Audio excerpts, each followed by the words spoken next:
You are now rolling with the MO4 podcast with JT Pender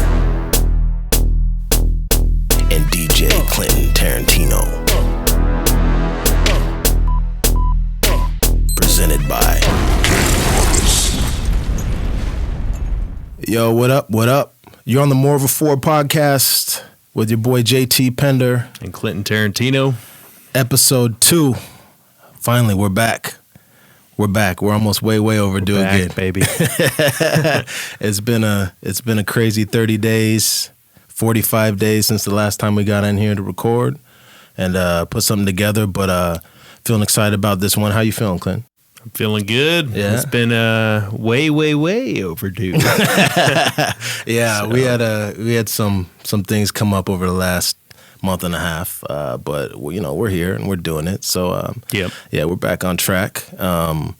Kicking things off on the right foot. Yeah, man. I mean, we're here. We're doing it. We got first of all, we got to thank our sponsor.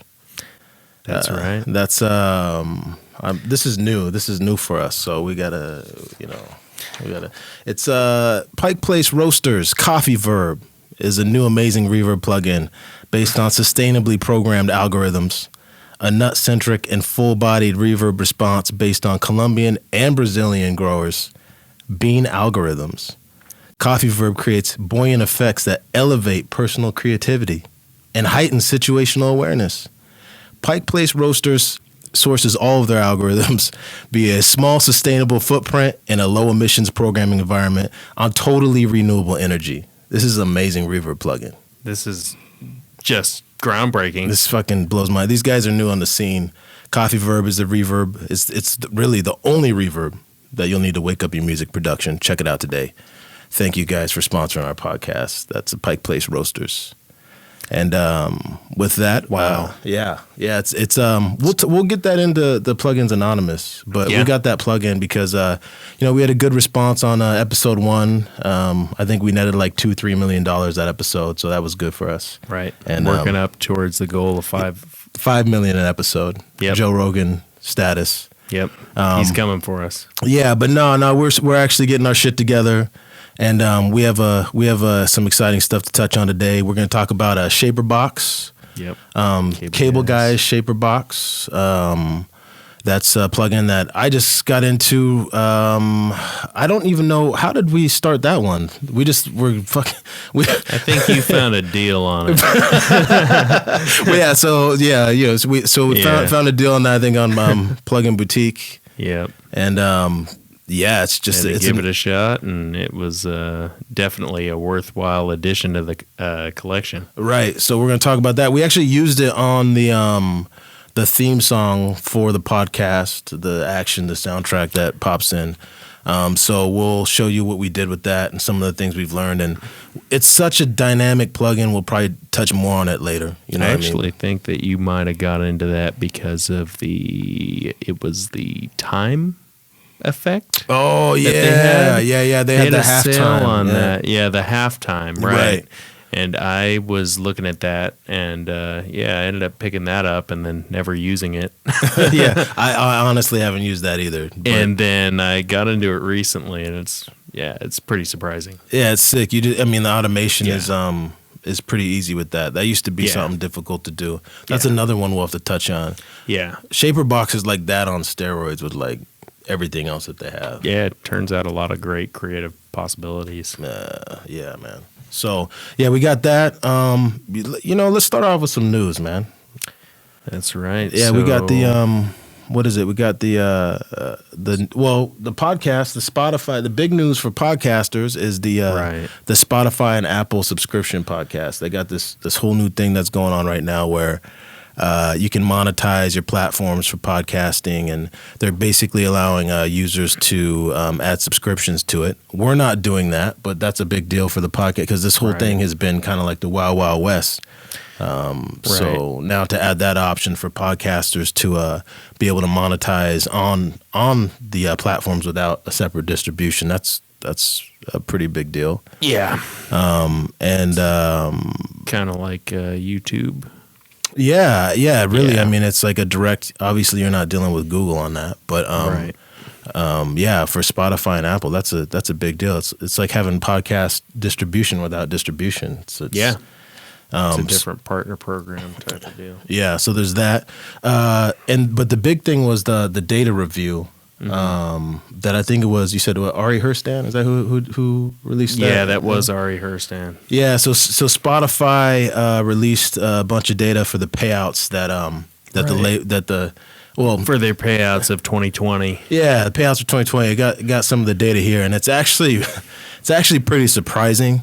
This doesn't include what the labels are actually getting out of these cuts.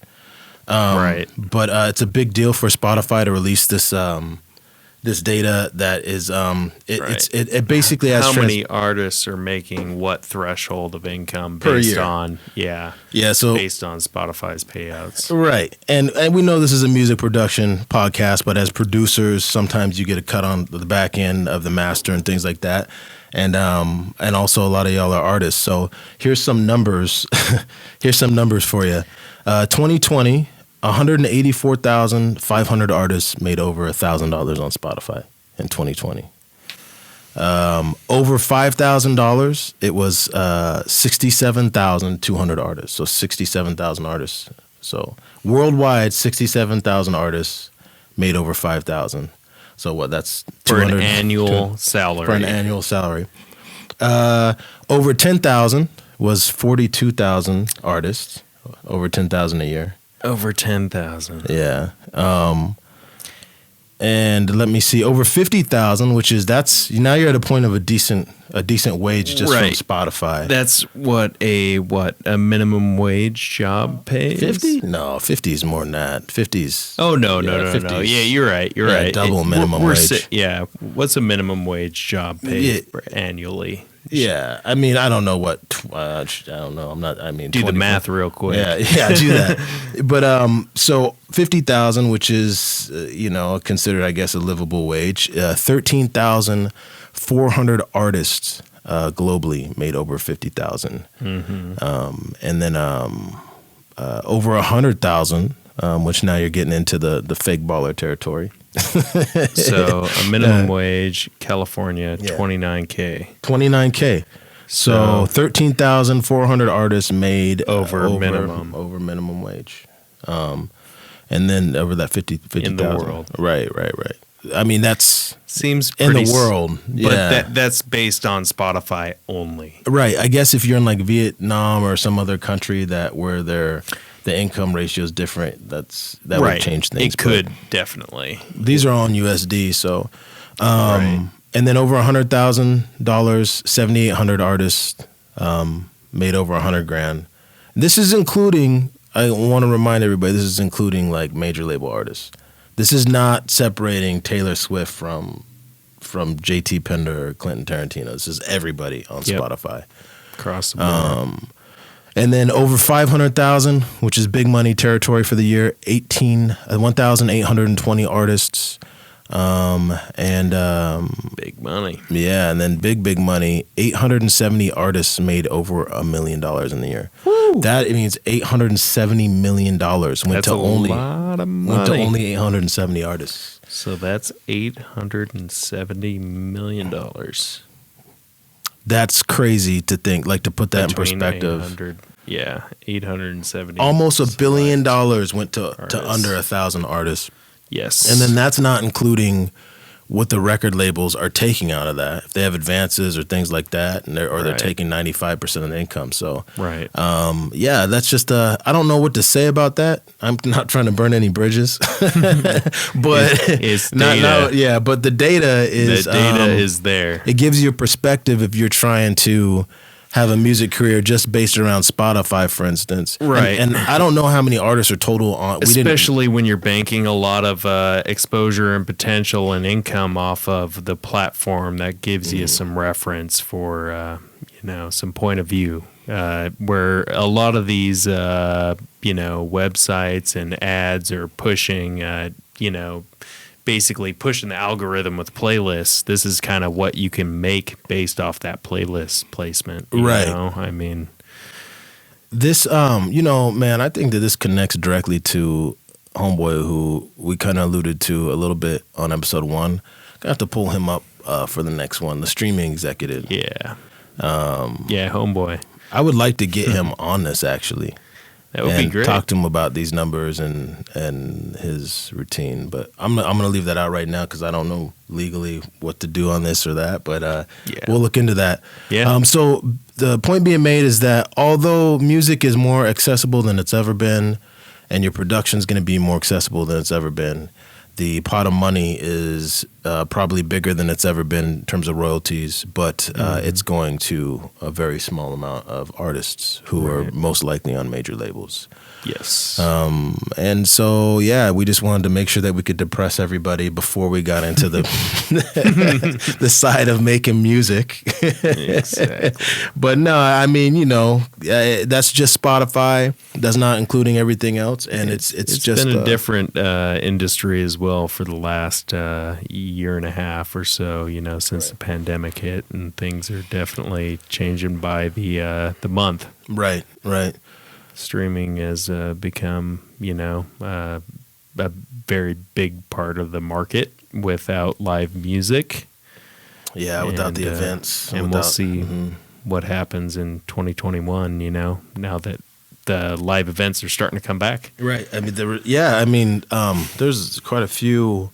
I saw Gareth Emery had he just posted some big ass show I just noticed that because we both had went to there's a lot of shows that are popping up around and festivals that are popping up around the United States and around the other countries now that places are waking up now.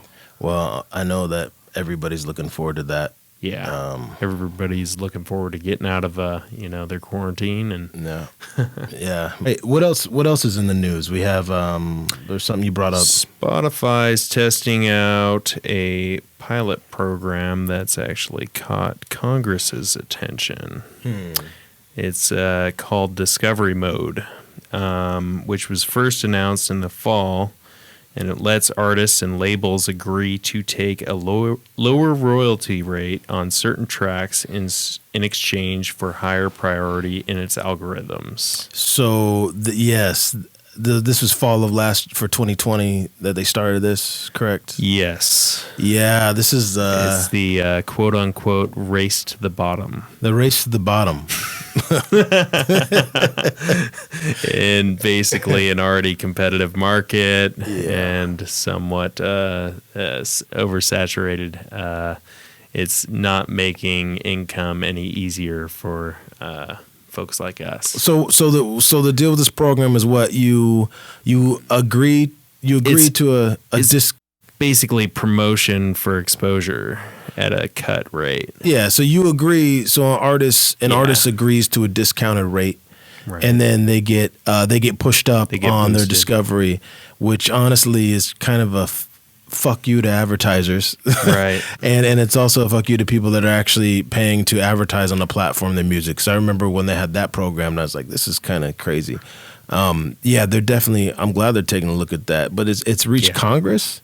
It has. And Congress is looking into this because they're realizing that it's a big problem for the industry when we have these, monopolies of our platform. The streaming platforms. Yeah. Well, I mean, a chart is just a chart. And once you give a chart value, when you're something as big as Spotify or Apple Music, you create the value for a chart. It's similar to the radio stations. If no one else can get on, no one's getting charted. So now we have a situation where Spotify is now the big dog in the house, and they're determining what makes it on the chart. And not only that, they're saying, hey, we'll cut down royalties to give you exposure. Give you a chance. They don't need to pay for that exposure. They're just taking a cut in royalties to do that. Right. So that is interesting news. It's been a lot of Spotify news lately. Yeah, lots. We'll see what happens with that. Yeah. Yeah. That's just breaking news. Right. Yeah. And if anybody has a hookup, days ago. If anybody has a hookup with Spotify where we can get some free promo. No, I'm just Sure wouldn't mind it. Which is another thing that you were talking about that's been in the news, is about the scammers and the paying for promo. Which, if you're an artist or producer, be careful about paying for playlist promo and things like that. Yeah. The distribution companies right now, since January of this year, are looking at a lot of these companies that are doing this playlist promo, and they're looking at how they're doing it. And a lot of companies are saying that they're not using bots and measures that violate the terms of service, but they are, and so they're getting pulled. Yeah. And there's really no way to contest that. And it's a really heavy process with the distributors to get out of that. So be careful with that. I think it's just been an all Spotify news episode. Yeah, but let's get into this. Lots going on Spotify. Man, it's crazy. I mean, that's where it's at right now. So what's new for us? I think that's something definitely we should touch on before we get into some of this other stuff. We got a new. It's Superior Sound up in Kearney Mesa, California. Is where we usually do. We did that video. We on a roll. We on a roll. Where we did the We on a Roll video. Yep. We're back in there. Yep. And we've got an upgraded system. Yep. Which is got some Mackies. Some Mackies. Yeah, we got a couple of Mackie. What are they? 15s. Dumps. PA 15s, and then the sub, the 18-inch. Yeah, sub. the 18-inch sub. Yep. We're just getting that set up. And we'll probably do some, reviews on that system and some of the things we're working with. But we're running some of our live equipment through that and getting set up. So excited to be getting that calibrated and getting that banged out.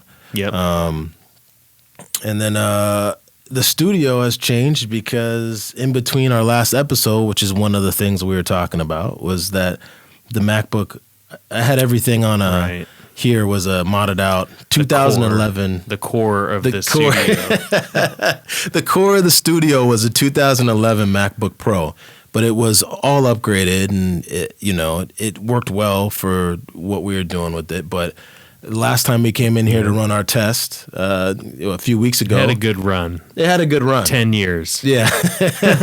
Yeah, I mean, that's good. I mean, you can't really do that with PCs. That's a good run. Yeah. But it burnt out. It's almost like episode 2 was meant to be way overdue because it burnt out and we had to completely... it had to do some brain surgery. Yeah. So we're back in here with a new MacBook Pro, but that's one of the things we were talking about is Apple. I'm pretty big on. I started out on Windows all the way, and I mentioned that in the last episode. I started out on Windows, cool edit Windows, went to Cakewalk, which ended up being Sonar, and that was all Windows. And one of the reasons is because I was one of those anti-Mac people. First of all, I didn't have a whole lot of money starting out with, making music back then. So you're going to start, what you begin with is what you're going to stay with. Right. So I will say that I did not like the idea of Macs back then. They didn't have a lot of like usable refurbished Macs or used Macs or whatever. Yeah. So I was very anti-Apple, anti-Mac with that. But as I lost probably 3,000 songs from Windows crashes, and the technology with Windows and backing up stuff was not working. If your PC took a dump, it was hard to just migrate to a new PC like back with, I think I was using Windows 2000 up until 2008 or something like that. Yeah, that was then XP dead operating system. Well, I know, too. but it's just I was using what I had. It was like 2005, and I had Windows XP and was using that. But I lost I used to fucking. Well, at least it wasn't Millennium Edition. Yeah, that's true. That was bad. Yeah, that was bad as soon as it came out. But no. So anyways, yeah. So I can say that this migration from this old MacBook, that MacBook Pro was running. I use Logic Pro in the studio here at the sweatshop, and it's been dependable. That year did have some issues, but migrating from Cool Edit Pro to Logic Pro I probably should have been on Logic Pro back then. But migrating from that 2011 to this is a 2015, which I'll talk about in a minute, was easy. I mean, way easier than I could never do that on a Windows PC. I lost enough tracks. What I was gonna say is I lost enough tracks. I used to cuss out Bill Gates. I'm not gonna lie, dude. I was crying one time. I lost like 2,000 tracks. I had a backup. The fucking hard drive I had, the main drive, took a shit for whatever reason. I don't know if you can blame Windows for whatever. It's like, and then my backups wouldn't restore. I ended up losing like 2,000 tracks. I mean, it was. Well, your hard drive was bunk or what? I don't know, man. All I know is that I was cussing out Bill Gates directly, and then when you restore the system, I still can't do it. Fully migrate to Mac. I'm telling you, man. When I had to activate Windows XP when I moved to it, the guy actually cussed. He actually hung up on me and told me not to disrespect the company or Bill Gates because when I was so mad and restoring, you know how you used to have to call on the phone and do the activation line and shit. And I was just drunk, just going off like I was so upset. I was trying to get it back as soon as I could, and it was just frustrating. But anyways, the migration has been good, but the thing I noticed about if you're looking into, maybe you're a Windows PC user right now and you're considering moving over to Mac. Fruity Loops, a lot of people use Windows because Fruity Loops is now on Mac. It's now on Mac. Yeah, so a lot of the FL Studio guys can. I still haven't fully converted, so. Right. Yeah. I understand that. And that's why I play both sides. Right. That's why that's why we're here is because we obviously some things we don't see eye to eye. It'd be a boring ass podcast if everything we saw eye to eye on. Yeah.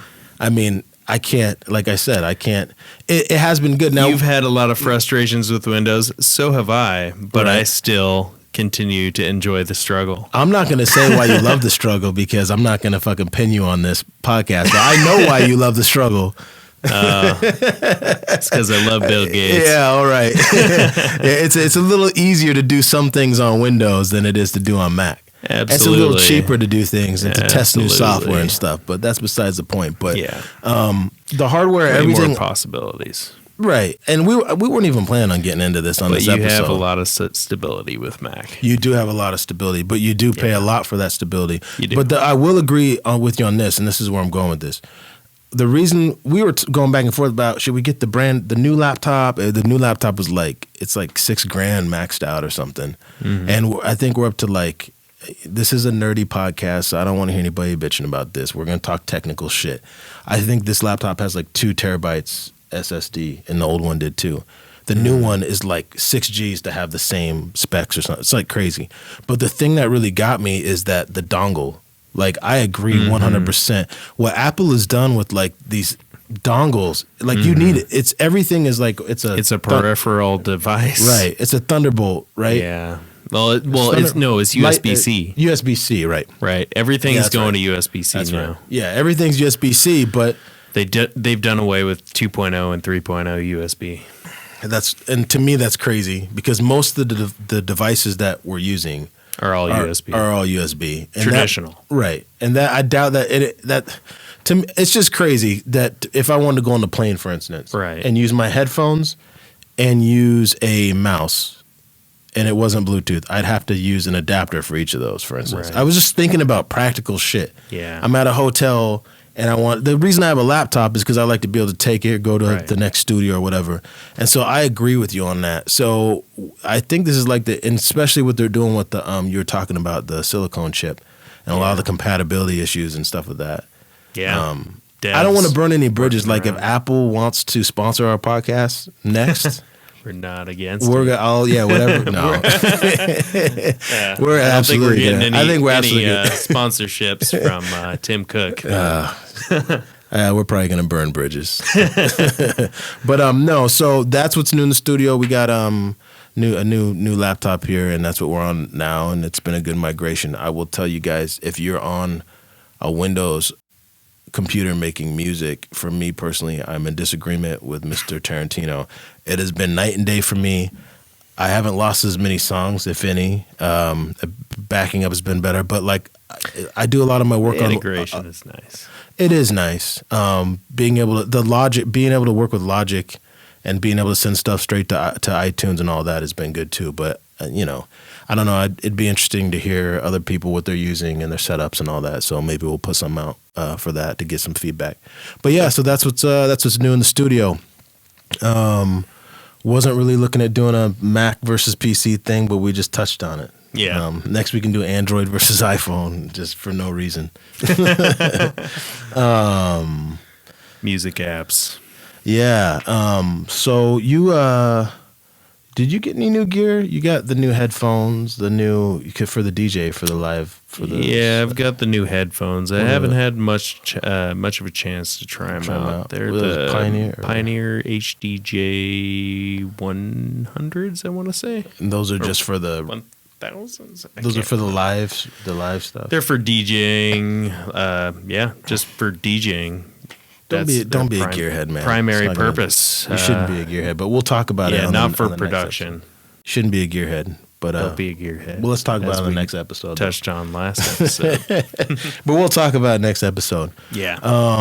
Yeah, and I think that the biggest thing for us right now that we're looking at was on Plugin Boutique. We were talking about the endorsements, and that's something we want to touch on in the future. Is like plugin endorsements of these plugins are insane.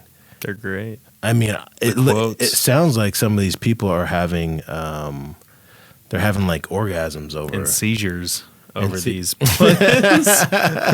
It's like, how much do you get paid to say that a plugin's giving you an orgasm? It was so great. I had an epileptic seizure. Yeah, it's crazy. So something else that's new in here is it's en route.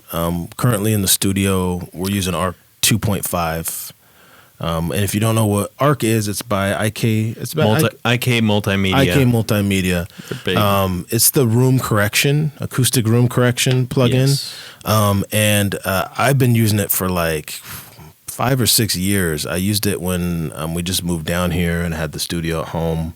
Yeah. And now we're using it here in the studio where there's some phases. But basically, you can mic according to a plan in your room, and you can gather all that data. It will set your calibration points. Yeah, it'll set your calibration points. It will gather all the data, and it will put a room correction curve, an acoustic curve over your plugin in your DAW, which will correct all the problem frequencies in over your master chain. Exactly. So basically what it does is if your room has phase disturbance or things with bass and imaging with your setup, it essentially corrects those and fixes it. Levels your EQ to compensate to fix it. Yeah, absolutely. It's amazing. I used to have a JBL, like a built-in system. It was one that was hardwired in between your speakers and your sound card, and that one was pretty good. I used it in the basement, and it handled the bass pretty well. But ARC is a lot more dynamic in how it adjusts to different things, and also it allows you to model different speakers. So if you want to test it like it sounds like a boombox, it has different curves. However, I have noticed since we got to this studio where there's like concrete walls and a different setup that the sound changed a lot. I use I'm still stuck on these Event 2020 bass monitors that we use in the studio, and I've gotten pretty used to them. They have really good amps, and I just haven't felt a need to. I mean, I love them, but their sound has changed a lot with ARC. And so the new upgrade, it does the mic settings doesn't just do one set level of the plan. You actually can do it 6 inches above and 6 inches below, and it does like a 3D. Do two different measurements in the same calibration. Right. So for two different heights. Yeah, so I'm not sure for anybody that doesn't know what it is, I'm not sure if I broke that down perfectly, but basically you mic your room, you detect everything that's right or wrong about your room, and you adjust the bad things and make it sound good, try to make your setup sound even. Basically, it flattens your sound. Right. So comes with a tune mic, like a reference mic, that's supposed to be tuned to be flat, that matches with it. So you're getting the most accurate representation of your space from your speakers to your ears. Right. And and not only that, it also alleviates a lot of the bass disturbance if you have a subwoofer too. You can actually use it with the sub, right? Right. Yeah. So yeah, you could use it. Yeah, I mean, really, what it helps with is in scenarios where you don't have the most ideal treatment in your room, and it's going to help compensate for where you have problems in your room. Yeah, it's great. So helps. Yeah, I mean, versatility, especially for a lot of home studios, a lot of bedroom producers. It's a versatile piece of software that can benefit a lot of folks. And because it acts like a plugin in your DAW, you can actually use it and save different profiles. So you could be here at the studio and then go home and have a setup there and switch to your setup, your profile there, right, and just switch in between things. So that's good. You're going to have different, calibrations for each space and speakers. Yeah, and different setups. So if you have, like, in the studio here, we have a futon in the back. People might listen there. You might have one session that's set up for if you're sitting right in front of your monitors, and another one if you have a room full of people or people sitting at the futon. So the new version is out, and it's been out for a little while. I didn't know that you had it for a while. Yeah, I've had it for I want to say since last October. Oh wow. Yeah, it's been a long time. Yeah. So over 6 months. So long story even longer. We have that en route for the studio. Going to be integrating that in. I think we're going to do something to cover it in one of these episodes after we go through it and get familiar with it. But definitely a plug-in and a system that I swear by it. It's definitely changed my mixes for the better. And if you're one of those people that's doing music, especially at their house, definitely recommend it. I think it's like $150. Yeah, something like that. It goes on sale too, so it's definitely worth it. So so Arc 3 is out. IK Multimedia, check it out. We'll take a look at it and we'll do something more in depth next time. And I think that's really what's going on in the studio. Let's get into this. Let's get into the MO4 ad. Let's talk about this. Well, I keep calling it the sauce, but it's changed. It is Drip. The Drip now. They changed their name. Is it Drip or The Drip? It might be The Drip. The Drip, whatever it is. Yeah, whatever it is. It sounds like kind of like an STD. But it's. I think maybe they changed their name due to conflict or something. But let me pull this up real quick. Yeah. So we had talked about this in episode 1. We want to take a look at different ads that we see in the business and just take a biased look at them. And hopefully we don't burn any bridges. I don't want to burn any bridges, but some of these, some of them kind of deserve some critique where it's due. Yeah, as a producer, there's a lot of marketing hype targeted at a lot of folks that are coming into the market that are looking for something to give them that edge. And a lot of folks are trying to push the hype on a lot of these folks to really, dig into anybody that could be targeted. So let's talk about it. Let's talk about one-click plugins. We talked about in episode 1. Yeah. How do y'all feel about one-click plugins? Right. It's as a producer, I get it. Like, we all have shortcuts we take. Yes. When do you draw the line between being lazy and being creative? I guess if you have artists like Homeboy, like I sent you that article with Homeboy sold a statue that didn't exist. He sold the NFT. I don't know. Was it an NFT? I don't think it was. Was it? It was. It was an NFT? It was an NFT. For 18 G's? Yeah, for 18 G's. I didn't even read that. All I know is I thought he put a fucking glass box. I don't have the details in front of me. An invisible sculpture. An invisible sculpture and said it was something about Buddhism or I don't know what the fuck he's talking about. Sold that shit for 18 G's. Yeah. Which is more than, as we learned earlier, 42,000 artists, more than that. 250,000 artists on Spotify don't even make. Now 18 G's, 18. You're at the 42,000 mark. So he sold that for what 60,000 artists on Spotify make in a year, and it's nothing. It doesn't exist. So right. There is a lot of hype out there right now. So besides that, when does your creativity with, I don't know how it just paralleled that to one-click plugins, but when are you being creative and going, oh yeah, this is, because really what a plugin like the Drip is, or Drip, is something that's going to make your sound interesting. That's what they're trying to target. So, I mean, basically you feed it something, some source material, a synth or anything, and it's going to mix it up. It's going to have an algorithmic, basically they're going to throw some delay and some saturation on top of it. Right. It's some reverb. And I don't, like I said, I'm not here to bash everybody, because I'm not. It does. Every plugin has some sort of thing going on internally. Yeah. When you use a plugin that's like a LA2A, opto compressor, this is what this does. This is what it sounds like. It's emulating this hardware or whatever. Yeah. We are in an era where I'm not, I don't want to be like this guy that sounds like he's old and salty, because I'm not.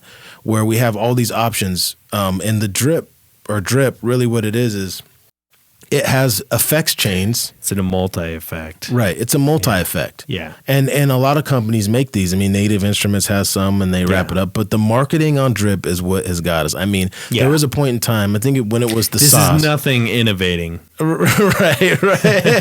Right. But it's just so, I mean, the marketing is amazing. Yes. I mean, if y'all do see this, you did a great job on the marketing. The plugin does have its purpose. I can see a lot of trap producers using this. It makes it easy. Sometimes in a session, it's just better to. I got my pen like I'm a fucking news reporter. Presets make a multi-effect. Yeah, I mean when you have a great palette of presets, it's great. Yeah, I mean if you lack inspiration, and you just need to do something, and you need to turn a sound from boring to interesting, right? I mean, couple clicks on a couple presets, and it's perfect. No, so we'll get into it. So let me see. Let's take a look at. You want to look at the YouTube, the first original ad, because this is the one I saw. Let's do the Instagram, and then let's do let's check out those. We'll show y'all what we're talking about. Y'all can chime in or whatever. I mean, any promo is good promo. So this is the interface. Oh, this is the. Okay, let me see here. Let's see the video. Where's the? Yeah, that's the video. Is this the video here? Here it is. Here we go.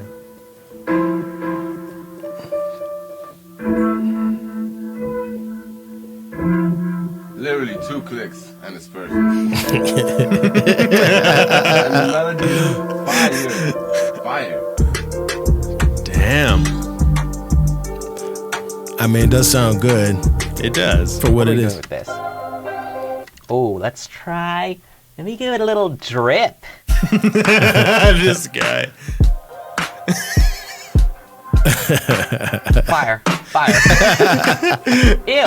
This is my first time ever using the Drip plugin. That guy was just too over the top. 2 clicks and it's perfect. 2 clicks. Ooh. Not 1. 2. I like that. Ooh, that's wavy. Oh, the waves. And then without it. Oh yeah, big difference. That sounds real good. Honestly, to me, it sounds like sausage fattener. A bit more interesting, a bit different, a bit more unique. Throw some Drip on it, and a bit more unique. Presets, and then you're just gonna get like a totally different vibe. I think the one I'm gonna go for is Big Time, and then just turn down the overall. So it's just subtle on the sample, but it still sounds sick. 2 clicks. 2 clicks and it's perfect. I think that sounds way better now. Jeez. Definitely something for like Rod Wave or Jack Boy. Hey. This guy's a lot better because he's not. He's not hard selling it. Right. Like the first I three did buy guys his were. chord pack though. That guy's? Yeah. It sounds like fuller, fatter, more rich, deeper, better, just better. Just better. You obviously know that guy knows what he's doing. Just better. It's just better. Yeah. Yo. Okay. Yeah. All I right. mean, only with the Drip can you make that face while you're making beats. Yeah, after that 2 nasty. clicks. That's when you know it's good, is you get that nasty. The nasty face. Yeah, I'm torn. I feel like I do. I make my own chains for everything. and I have used multi effects on different things, but the marketing is just incredible. Like they're saying, it makes it unique. The pitch is that it makes it unique and better, but it's somebody else's chain. So the irony of using someone else's chain, You make it sound the same, and then there as was everybody else is using it. Yeah. So if you go 2 clicks in from when you open it, you'll sound like every other drip user. Right. I mean, there's only so many different sequences of 2 clicks. I mean, it's, I don't know. I don't know if it's in the coffee verb level yet, but we'll definitely keep checking it out. Yeah, find out it's more develops on coffee verb. What's that? We'll find out as more develops on coffee verb. Oh yeah, I mean that plugin's going to be going places, especially because it's sustainably produced. I think that's a huge deal for a lot of. Do they use solar power on their? I think they use the same whatever Bitcoin's using. They're using that. Yeah, mining their resources. Yeah, reverb algorithms. I mean, to make it say 1 click and it's perfect, which is double the efficiency of drip, is a lot of work. Double. Would they say that? So this is the dramatic ad. Yeah, this is the one that really set it off. It touches on those strings. This is this guy, Kyle. Did he start this? I don't know. Yeah, I think this is the guy behind it all. Okay, he's the master marketer. Kyle something? Kyle Beats. Kyle Beats? I think it said. Let's check it out. Yeah. So I'm just going to pick one of these presets. And it's perfect. Literally 2 clicks. Yeah. Whoa. Now I can just move on to the next thing.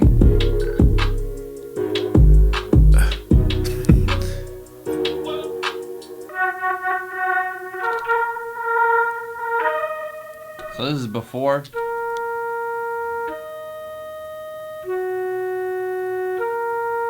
And this is Boring. after drip. Man, it's amazing. It's perfect. It's wavy. I've been producing wrong all this time. Wow. You just didn't have the drip. I need to get whatever kit everybody's using. A banger in like 2 seconds. Man, that's amazing. Banger in 2 The seconds. secret sauce you've been looking for Ooh. is here. This is the dramatic Instantly part. add new drip to your sound. You're in control.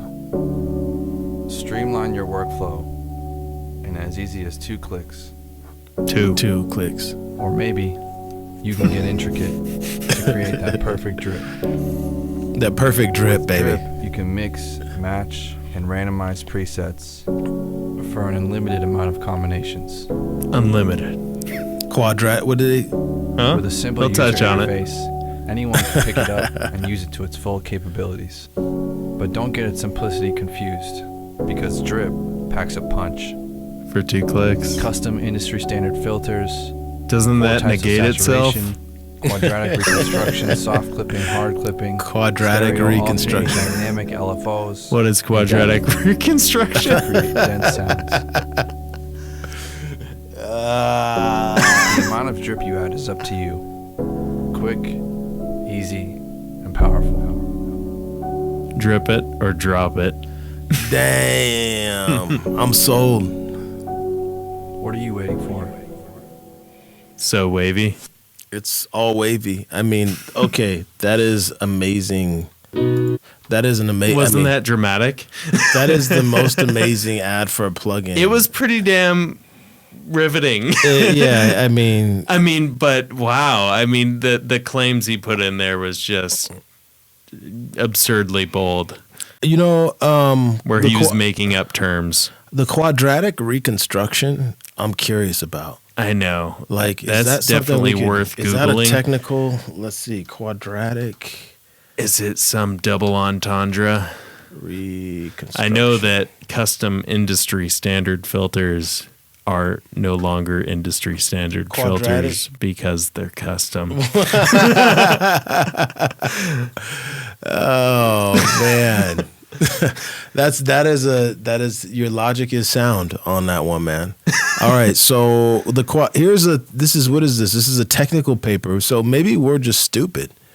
The quadratic reconstruction finite volume scheme, an attractive sequel to linear reconstruction used on Unstructured adaptive. meshes. Oh, fuck. I didn't realize we went through all this Wow. to put it in the trap beat.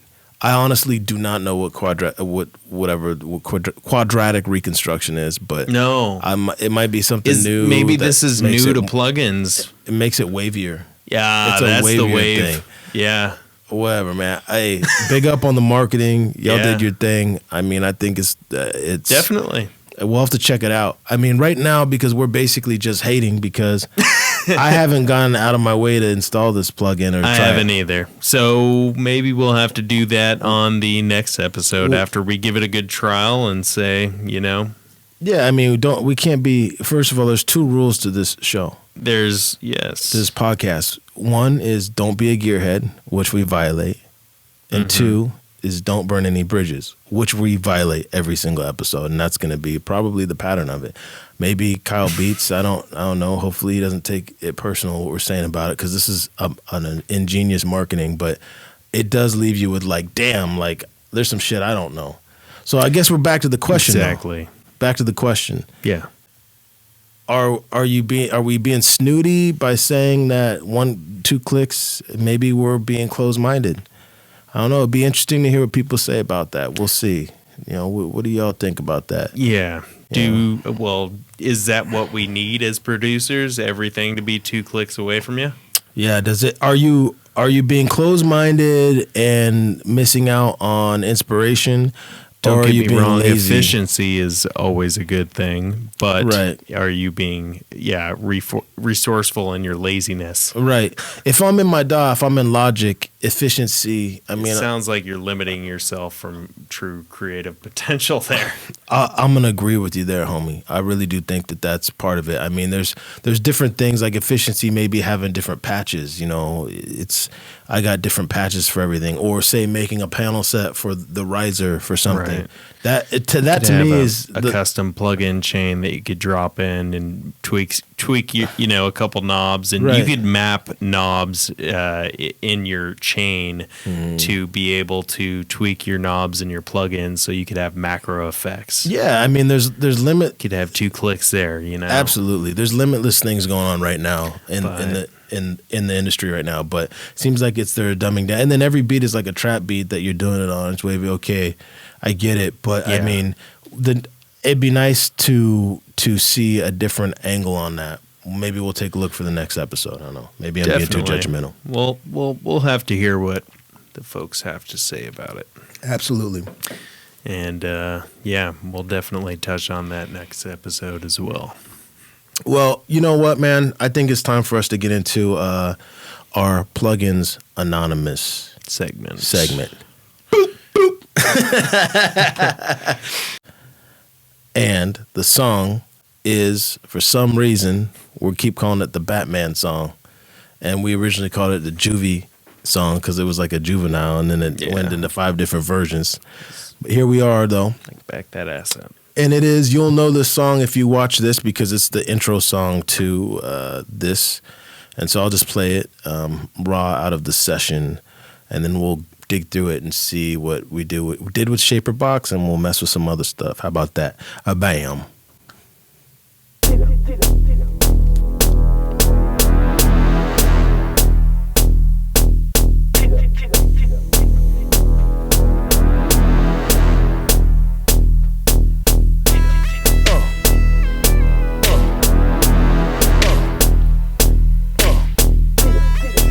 So,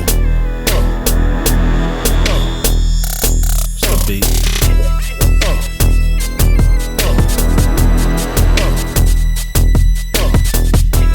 So that shaker right there. That shaker right there is the first one that we put into we put this thing into use. Shaper Box. Yeah. So let me take a look at this here. Let's Speaking of multi effects. yeah, Shaper Box. Shaper Box is a different type of beast. It's another multi effect though. At the same time. Yeah, but I mean it's different because it's not it's a multi effect in a stack, but it's not a one click chain. You have your It's not a volume two-click shaper. You have plugin. you have your pan. All those things are things that would be in your channel, for instance. Right. They're all different things that have different. But you can turn it into something like the sauce because you can grab one of the presets and it can use anything within Shaperbox. Exactly. But you pick and choose what you drop in your chain. Exactly. And once you drop it in, you see what each module is doing. Yes. Where something like the drip, I'm sorry. It's a modular Where something like effect. drip is, yeah, exactly. Yeah. So there is a difference there because you're seeing what's going on behind the scenes. So here's the Definitely. shaker. I'm going to zoom in on this right here. We're going to. It's basically like putting a channel chain on your Right. track. Yeah, you still have control. I'm not so like Right. closed-minded where, I mean, we're not trying to be like a hipster with this shit.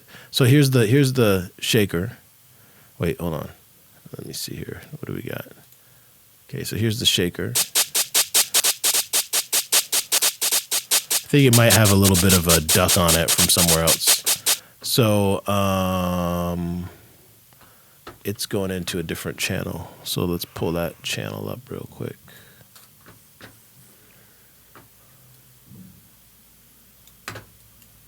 So let's get down to the beat so I can hear the beat real quick. So I can get that. All right. So it's got a little bit of a duck on the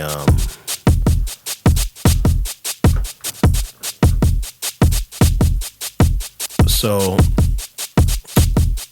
if you're not familiar with Logic, and this is my setup and how I produce beats, so this is not gonna look, it's my own thing, but I have a separate send coming out of battery that goes to another send here, and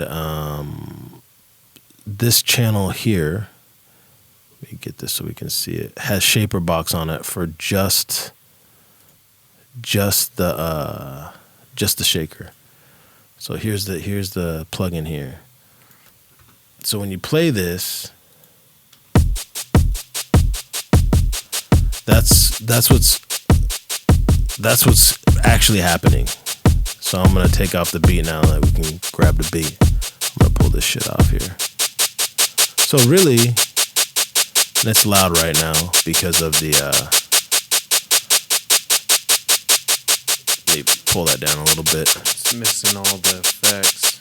Yeah, it's got a duck with the drive. beat, which is a whole nother thing we can talk about. It gives it a little rhythm. Side chain. Right, the side chain. So the side chain's off, but when you turn on Shaperbox, here's what happens. So right away, it takes a really harsh sounding shaker, and it just works with that kick right away. Changes the rhythm. Absolutely. And the width. Yeah. Yeah, and it has a width. There's a width piece on it too. On the pan. So that's one way that this was used when you hear it in the song. Kind of rides with it.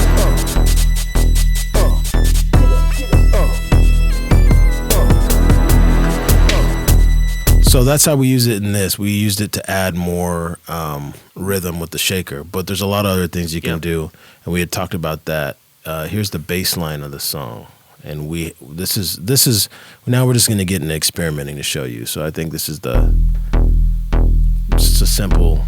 Yep. Okay, so we're gonna go ahead and drop. Let's drop it on here. We're going off the fly here. We don't have anything pre-set up, so we're gonna mess with this bass line here. We've got Shaperbox. Here's the deal. It has there's actually an additional module now, Drive. Didn't start with that. I still haven't hit that one yet because I haven't updated mine. Yeah, so let's see what we got here. We got Time, which is the stutter, reverse, scratches, glitches, tape stops. Very good for trap, hip hop, and that type of stuff. Drive is the new one. You get like distortion, but you can really like modulate the distortion. Right. We have the filter, which is exactly what it is. It's a filter. Wobbles. Crush is like a lo-fi 8-bit like type crush. Yep. Let's get this out of here. Volume, which That's is side chain. yeah, it's like It's it's a ducking. built-in ducking side chain. Yeah. Pan, which is going to left and right speaker, and then width is going to be like the overall stereo width build. Like it'd be like a stereo expander Stereo or widener. Yeah. So let's just take this bass line, and here's where I think you were talking about, Clinton. You were talking about it can be something like drip, Yeah. where you You hit the presets here. right. If you go into a preset, You could just hit probably the right button.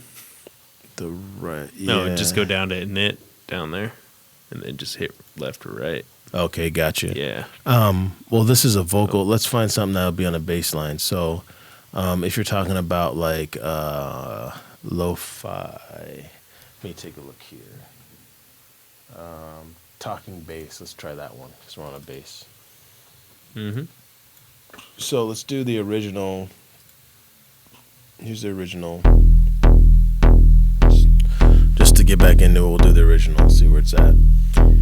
Throw the kick on there or something. There's the talking bass.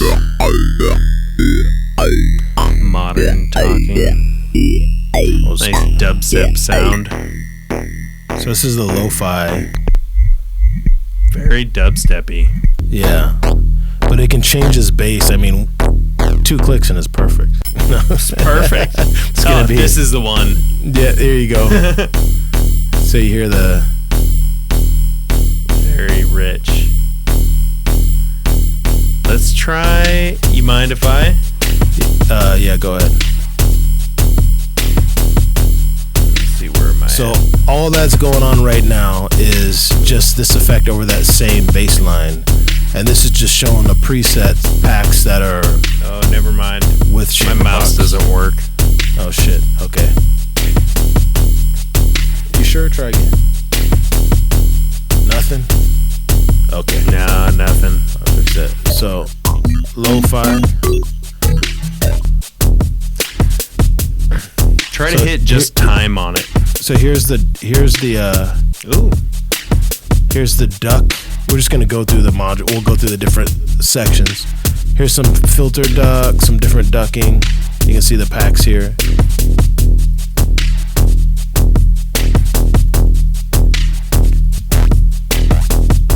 So a lot of these presets were previously made. So this would be close to some drip-like stuff. 2 clicks and it's done. And recommended if you have headphones. If you don't have headphones on, put them on so you can hear some of this volume and the things that are going on here. Yep.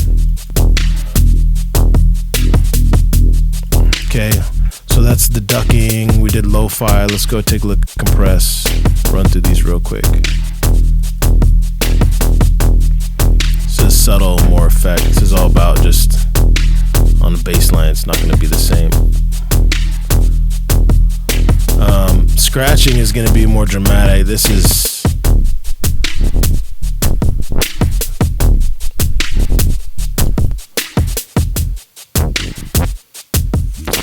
Yeah, these ones are messing big with the time. Yeah, so this is really the time.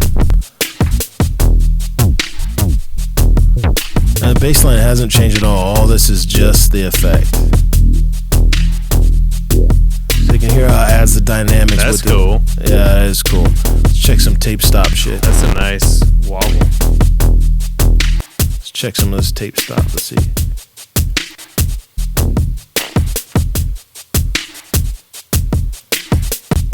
That's cool. Some of this would be MIDI controlled, so they're not going to work the same. Yeah. And it's going to operate on a different. We'll show you in a minute with this. You can hear that's probably going like every 4 bars or something. Yeah. Change the intervals. It's a repeater. Oh, that's cool. Yeah. It's got a nice synth wave sound. Kind of cutting up the bass there.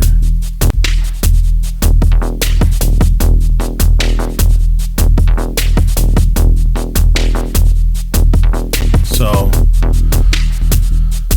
instant remix. This is like where I go for my drip type stuff, because these, if you're really struggling, this would be a good counter example. Baseline, I don't know as much, Not but really bad. yeah.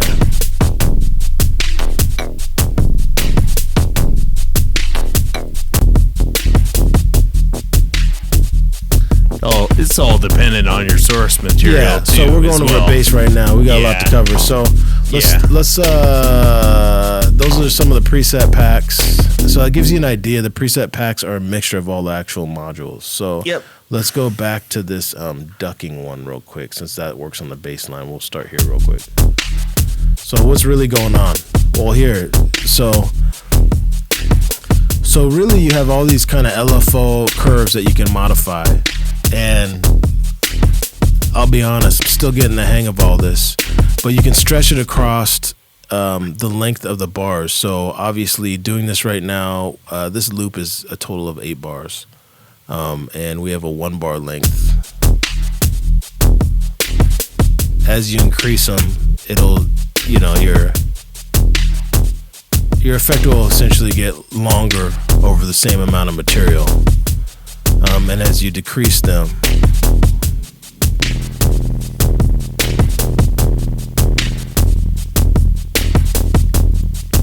it's going to get shorter. So that can change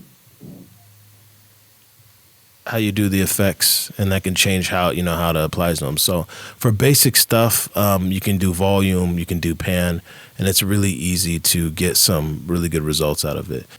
So we took a look at the bass line. Now let's take a look at like this bend on here and try it on something else. Give it a more dramatic like change. Here's the original.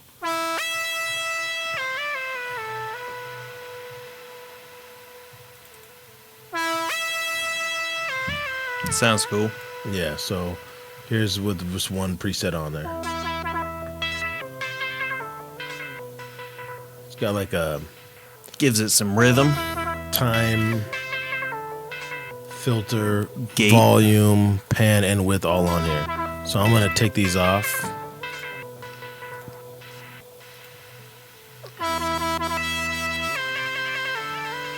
Now the cool thing is down here you can change these and just go through Yeah. whatever It's a setting. cool chop. Yeah, I mean you can chop it up however you want it. Yeah, the time is a really cool effect, as in the way that it chops your sample and randomizes it. Some of Sample them are- or sound. You can draw in.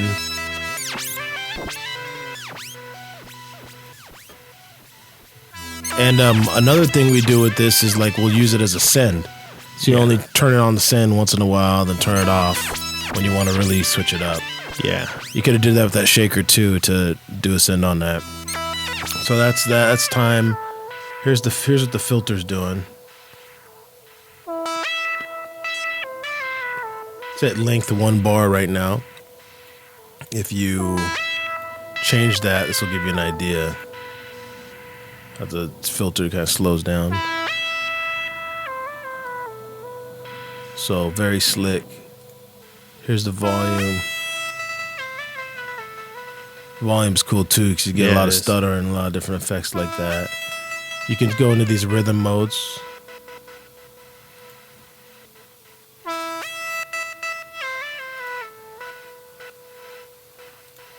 Pan, that's not going to be as dramatic. It's just panning back and forth, but you can shape your different pans. I like to use it to get width in the mix. You mess with this very much, but you can also set obviously the length of the pan and then the amount you can put in the mix so that you're getting kind of like a just a little bit of extra width on there. Right. Modulating your width. Right. And then Gives you some movement in, like, especially the high frequency ranges. I think that's definitely where it works really well. for sure. And then this pan and this width work well together on almost everything. Yeah. And if you don't want to be super wide in your source, you can cut it in half and it still gives it width, but you're still good in mono mix. Yep. So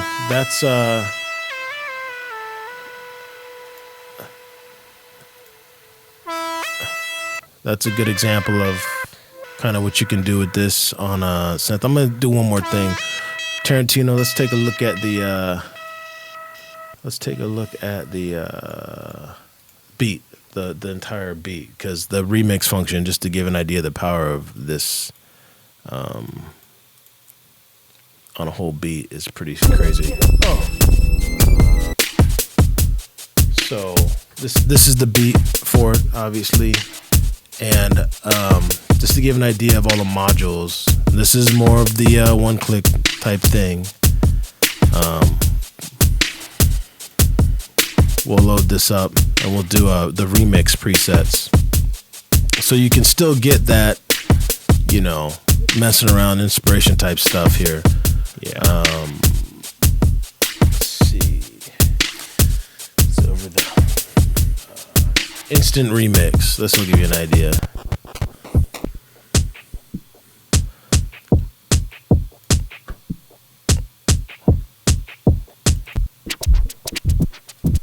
There's different presets in here. Let's take a look at what it does. Ooh. 2 clicks and it's perfect. No, so a lot of these are, you can see they're, so you could go in here, this is at 2 bars, 8/4, and go in here and then start editing it how you want to. Oh, that's cool. Yeah. And say you still want some of the original beat in there. See that? Oh yeah. Yeah, just do like That's your dry wet. yeah, dry wet on there, and now you got kind of a dynamic. So I mean, this is like a dream come true for producers, really, if you know what you're looking for, because is. you couldn't do this before, like No. 10 years ago. I mean, it's nuts. Like the way it messes with time, And all the effects are super high quality. for sure. I mean, I don't know what we just did to this song. All of a sudden, we'll see what we did, but let's see what we got here.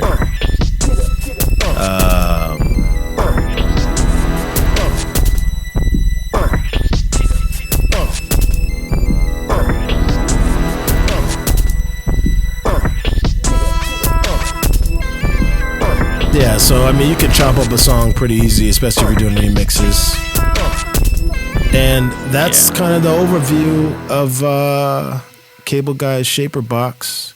Yeah. I mean, there's so much you could go into this. This could be, I mean, we could nerd out on this thing for a very long time. But all in all, to sum this thing up, it's an amazing plugin. It lets you mess with time, filter, everything you would do in a mix. Yep. You can do creatively, right? Rather than doing manually by hand, drawing every moment of automation and copy pasting, or, you know, just having to draw every single moment out, you know, it's great to be able to automate this with just drag and dropping some of these presets and curves For sure. to be able to do it in, you know, whatever interval you want to modulate, you know. That's great. Yeah, 100. I mean, you have so many options here. We'll probably go back. I would think we'd probably go back over this again at some point in the future, because we just picked this up within the last 3 months and been messing with it, and we're so excited about it. We're like, yeah, for side chains, things like that, things that even as a hip hop producer I don't use as much. You use a lot more than I do. Yep. It makes it a lot easier, but it also gives you the ability to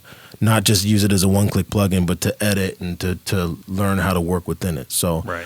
all right. So, Cable Guy Shaper Box. It's got our sign of approval. It's got our approval on our invisible rating system. Yep. If you guys are using it, give us a holler. We'd like to see how you're using it. We're gonna do some more stuff with it in our production, and on the blogs and on the socials. We'll post when we're doing things, so you can see that. Yep. We want to know how things are going out there for you with your production. So be sure to hit us up at punchin@MO4.com, or you can hit the call line, and we'll feature some of the callers on there. It's 619-800-5689. Leave a voicemail saying what you want to say, and we'll get to them, and we'll put them on the next episode. Yeah, man, keep producing out there. It's an exciting time. We know we get nerdy up in here with it, but technology is a crazy part of this now, and we're excited to keep doing this. And thank you guys for coming in and hanging out with us when we do these sessions. Definitely. We appreciate all your support. Yes, sir. Until next time, MO4 Podcast. We out. Peace.